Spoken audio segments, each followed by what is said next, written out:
Don't you just find it very disappointing when the killer of a horror movie is built up to be such a menacing and destructive force, and then at the end of the movie it's revealed who it is, and it's kind of like, wait, what? A basic example is the original Friday the 13th, and this movie that I'm about to review.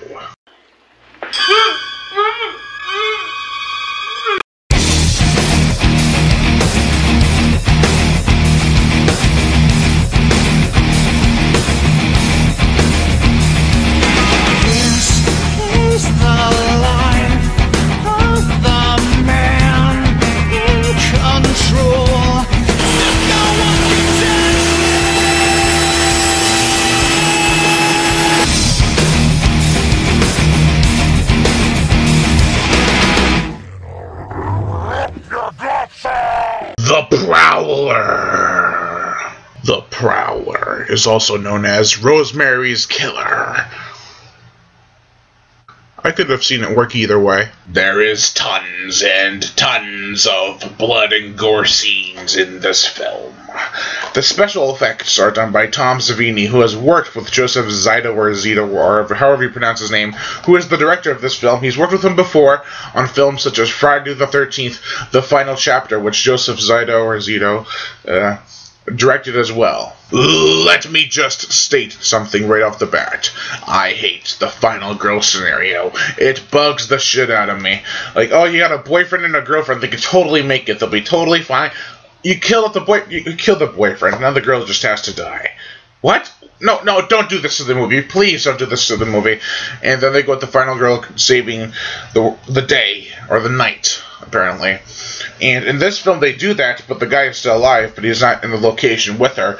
But the cool thing about it is that this chick, I was thinking of ways she could prevent the killer from attacking, and she does those exact things. Like, he sticks the pitchfork through the side of the door, and she grabs it and breaks it. That's exactly what I would have done. She makes so many smart decisions. I was like, you're even better than Alice from Friday the 13th. That's pretty rad. There's not really a whole lot of things I can say about this movie. Truth be told, I've been cutting scenes that I've been talking about this movie because they're just pointless. Like, I don't really remember the soundtrack, but I'm guessing it's pretty good because it's an early 80s film. But from what I remember, it's always whenever someone's getting attacked, like, ding, ding, ding, or something. I can talk over and over about the gore, the acting. It's just, I don't want to run on with the same thing. It's decent acted. It has lots of cool gore. The killer is kind of a disappointment at the end, but throughout they build him up very nicely. Yeah,